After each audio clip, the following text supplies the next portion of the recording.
En la década de los 80, el subgénero slasher arrasaba en la cultura pop, colocándose en lo más alto del cine de sobreexplotación de aquella época, con títulos como Viernes 13 de 1980 y Child's Play del 88.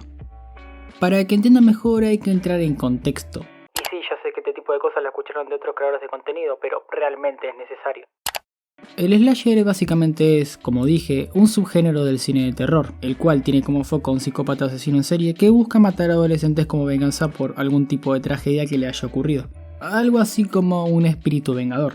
Ya saben, como Jason o Chucky retomando las películas que plantea al inicio.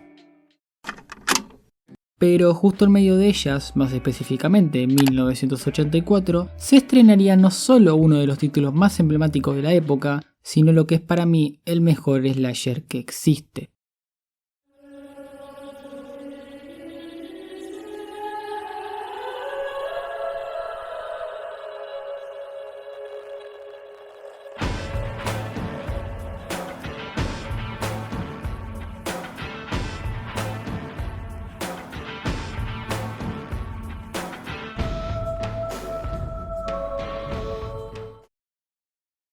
Pesadilla en la calle Elm sin duda dejó una huella en la historia del cine, ya sea por la apariencia de su monstruo o por sus icónicas escenas, pero personalmente creo que hay otros elementos que hacen grande la cinta, como por ejemplo su director y guionista Wes Craven, quien con anterioridad ya había trabajado en otros filmes de este subgénero de terror, por lo que tenía bastante experiencia en el medio. Wes, ante el escaso presupuesto que este tipo de películas tenía, ya que eran muy rentables, recurrió a su ingenio e imaginación para lograr causar un miedo genuino a través de la experimentación de diferentes situaciones. Y ese tipo de conceptos e ideas se fueron convirtiendo en elementos que otras películas posteriores utilizaron para la característica receta de los slasher, como la Final Girl o las muertes durante las escenas sexuales. Pero para no desviarnos más del tema principal, hablemos sobre cómo el apodado abuelo del slasher convirtió a Freddy y a esta película en un ícono del cine de terror. Hablemos primeramente sobre el mundo de los sueños y los personajes. La figura de Freddy tiene un control aparentemente total sobre ese mundo, es decir que prácticamente podría asesinar a sus víctimas con toda la tranquilidad del mundo, pero no lo hace. Y esto es importante para más adelante entender a Freddy como figura, aunque también lo es por motivos del mismo filme. La cuestión es que Freddy se toma su tiempo y opta por torturar mentalmente al cast de personajes antes de acabar con sus vidas. Esto ocurre especialmente con la protagonista, por lo cual, producto de varias pesadillas, termina devastada psicológicamente. Esto le trae consigo varias problemáticas en su día a día, tales como que las personas cercanas a ella creen que está demente o la experimentación de una gran cantidad de sueño, que conforme avanza la cinta es peor, causando que no pueda distinguir la realidad de los sueños. El hecho de estar siendo acechada por un monstruo que espera que te duermas para matarte o prolongar más tu sufrimiento por un tiempo indefinido simplemente sobrepasa a la protagonista, y de hecho sobrepasaría a cualquiera en dicha situación.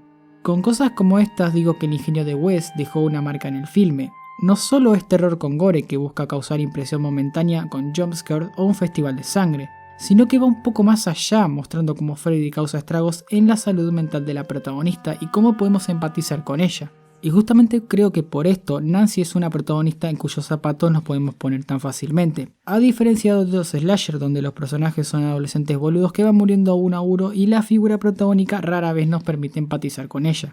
Aunque sí tiene ese cliché clásico de la protagonista que es extremadamente buena y pura, creando una línea entre ambos arquetipos de personaje. De forma que digamos, oh, la protagonista merece vivir porque no hizo nada malo, pero los otros tipos se emborracharon y se pusieron a realizar prácticas poco cristianas. Que se jodan. Pero no se queda ahí, porque Nancy podrá ser cliché, pero hay que reconocer que hay pocos protagonistas de slasher ochenteros que confrontan directamente al asesino. O sea, la tipa colocó un montón de trampas al estilo de Home Alone, antes de que se estrene Home Alone. Eso te hace pensar. Pero volviendo un poco a lo que digamos, Nancy es alguien con quien podemos empatizar también debido a que nos podemos colocar en sus zapatos, como un ¿qué pasaría si yo también estuviera en esa situación?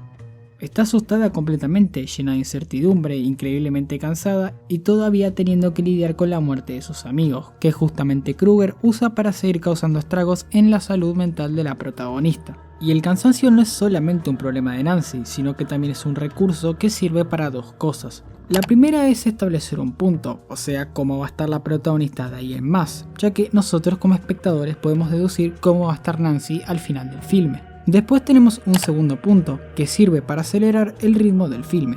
Y esto me parece interesante porque en muchas películas de este estilo usualmente no pasa mucho durante la primera media hora, justamente para terminar de introducir a los personajes, quizá el origen del monstruo o al menos contar su leyenda, entre otros elementos. Y Pesadilla en la calle Elm me encanta porque ya desde el minuto 0 empieza a establecer algo diferente. Ya vemos a Nancy en un lugar extraño y podemos notar que alguien la vigila. Una gran cantidad de sonidos y elementos inundan el escenario, causando muchas preguntas desde el inicio. ¿Quién es ella? ¿Por qué está ahí? ¿Dónde es ahí? ¿Y quién la observa?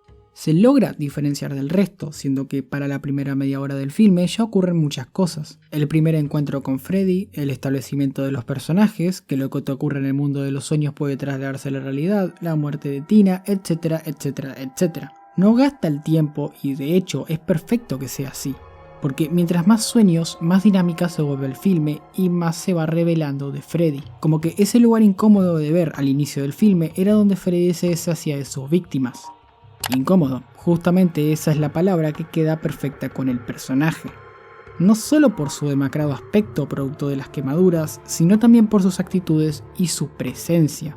Y creo que esta funciona justamente porque al principio no lo vemos bien, ya sea por los ángulos de la cámara, la gran cantidad de objetos que obstruyen la visión o la falta de iluminación misma. Sabemos que está ahí, pero no logramos ver exactamente cómo es. De hecho, conforme avanza el filme podemos ver más claramente y por más tiempo a Freddy, y me parece un recurso bastante interesante, ya que es el mismo por el cual Alien, el octavo pasajero, funciona tan bien para crear una buena atmósfera de terror.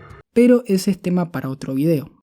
Tal vez, no quiero prometer videos que quizá nunca haga. Retomando, Freddy es consciente de lo que hace, no es como Jason que es como un alma en pena que busca venganza cuya satisfacción de matar es nula. Krueger siempre fue un psicópata, antes y después de la muerte, y que alguien como él tenga el poder de materializarse en sueños ajenos para acabar con sus vidas o torturarlos psicológicamente, es lo verdaderamente aterrador. Aparte de sus actitudes de un fan de Kenshin, claro está. Wes Craven supo construir no solo una película con elementos frescos para la época, sino que también creó un monstruo que no solo funciona para causar pesadillas en la misma, sino que también para aquellos que terminan de verla.